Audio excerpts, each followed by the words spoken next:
On paper, Australia is one of the richest countries in the world. High wages, world-class healthcare, and a lifestyle most nations dream of.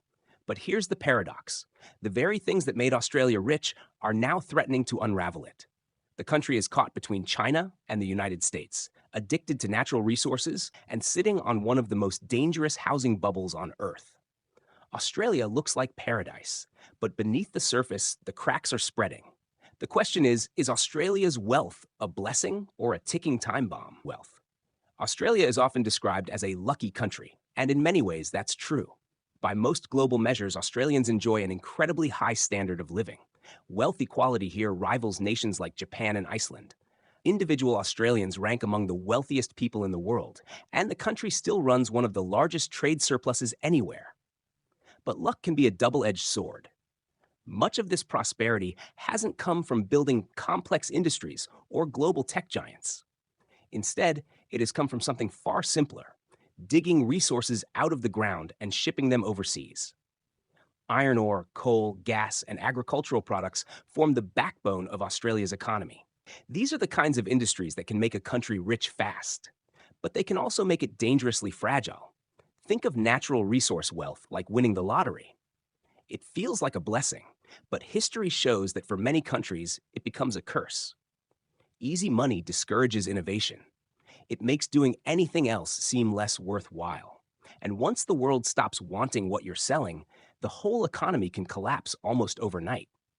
Australia hasn't collapsed. Not yet. Strong institutions and smart governance have held things together. But the question remains, is this wealth built on a sustainable foundation, or is it just the afterglow of lottery winnings that won't last forever?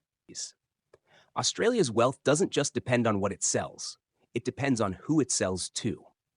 And that's where things get complicated. On one side is the United States, Australia's closest military and political ally. On the other side is China, Australia's largest customer, buying up the very resources that keep its economy afloat. This strange position has worked for years, but as the world becomes more polarized, Australia is being squeezed between two increasingly unpredictable powers. If tensions rise between Washington and Beijing, Australia risks losing no matter which side it stands on.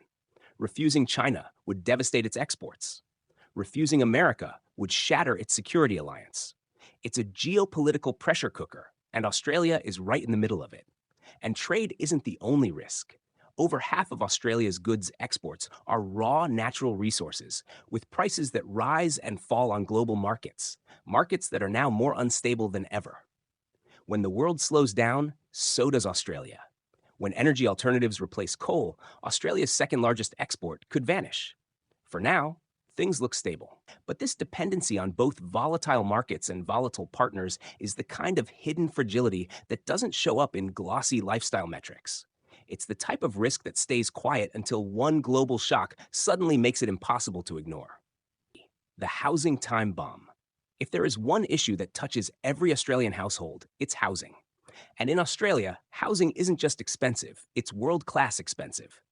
In cities like Sydney and Melbourne, property prices are some of the highest on the planet. For many young Australians, home ownership has gone from a milestone to a fantasy. Why is it so bad? There are a few reasons, and together they've created one of the most dangerous housing bubbles in the developed world. First, tax policy. For decades, Australia's laws have heavily encouraged property investment. Negative gearing and capital gains tax discounts mean that for wealthier Australians, not investing in property almost feels irresponsible. And because debt is cheap, many investors borrow heavily to buy multiple properties. The result? Australia now has the second highest household debt in the world, higher than the US at the peak of its housing crisis. Second, politics. State governments rely on stamp duty, a tax on property transactions that makes up a big chunk of their revenue. That means they actually benefit when house prices go up. Homeowners, too, have a vested interest in keeping prices inflated because their homes double as retirement savings. So while politicians talk about affordability, the truth is that very few people in power want house prices to fall. Third, supply. Yes, Australia has vast amounts of land, but most of it isn't where people want to live. In the major cities, zoning laws, high construction costs, and competition with the mining sector for skilled labor make building new housing painfully slow and expensive. And with immigration adding more demand each year, the gap only widens.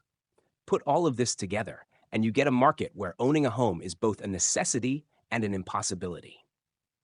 For most Australians, the only way to retire comfortably is to pay off a mortgage.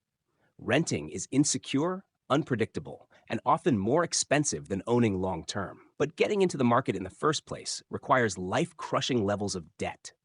Housing in Australia isn't just an economic issue. It's cultural, it's political, and it's generational. And like all bubbles, the question isn't if it bursts, but when. When most people think of exports, they picture ships carrying coal, iron ore, and wheat. But a third of Australia's exports aren't physical goods at all, they're services. Tourism, education, and even digital content bring billions into the country. Tourism is obvious, people spend money when they visit. But education has quietly become one of Australia's most profitable industries. Tens of thousands of international students arrive each year, not only paying high tuition fees but also feeding into the housing market and the job market. For universities, this influx of students isn't just helpful, it's survival. Some of the largest institutions depend on international enrollments to stay afloat. But here's the catch: many of these students aren't coming primarily for education. They're coming for access to visas, access to jobs, and in many cases, access to Australia's property market. For years, so-called diploma mills exploited this by offering low-quality courses just to grant student visas. Even now, with tighter regulation, the system continues to blur the line between genuine education and an immigration pathway. This raises a difficult question.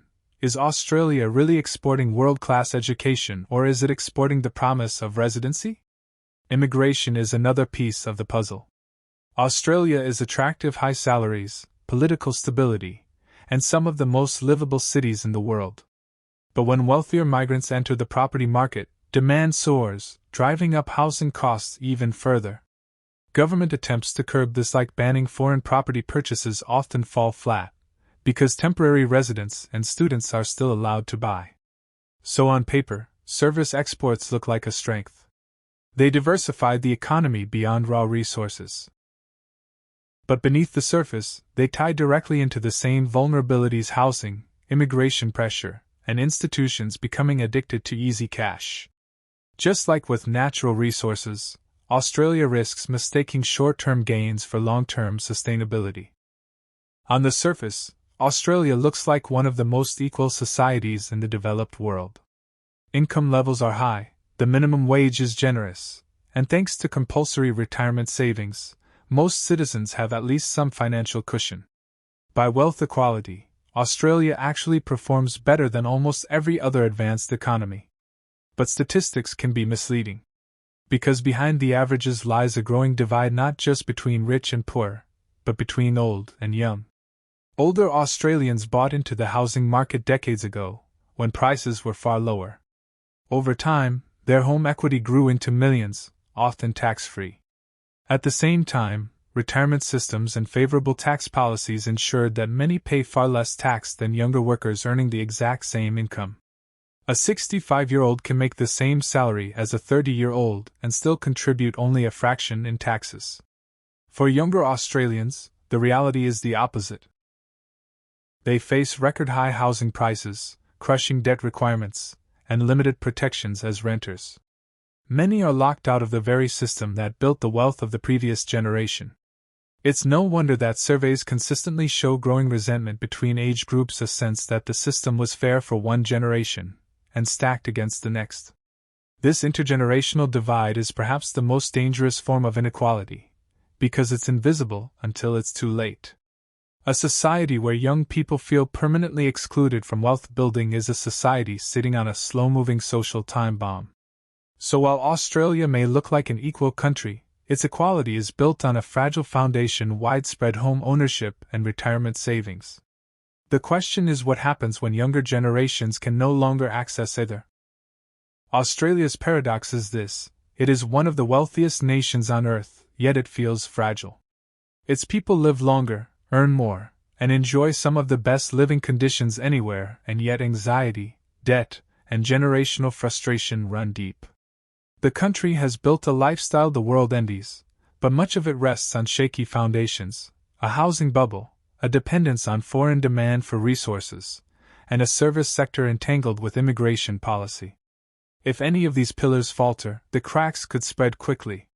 So here's the bigger question: can a country keep winning the global game while its own citizens feel like they're losing? Can you still call it success if it leaves an entire generation behind? For Australia, the next decade will be decisive. It will reveal whether the nation adapts to these pressures, diversifies beyond resources and property, and reigns in inequality, or whether the lucky country becomes a cautionary tale of what happens when wealth on paper doesn't translate to security in reality. Because in the end, a country's true wealth isn't just in what it exports or how high its GDP runs. It's in whether its people, young and old, rich and poor, believe that the future will be better than the present. And right now, in Australia, that belief is starting to crack.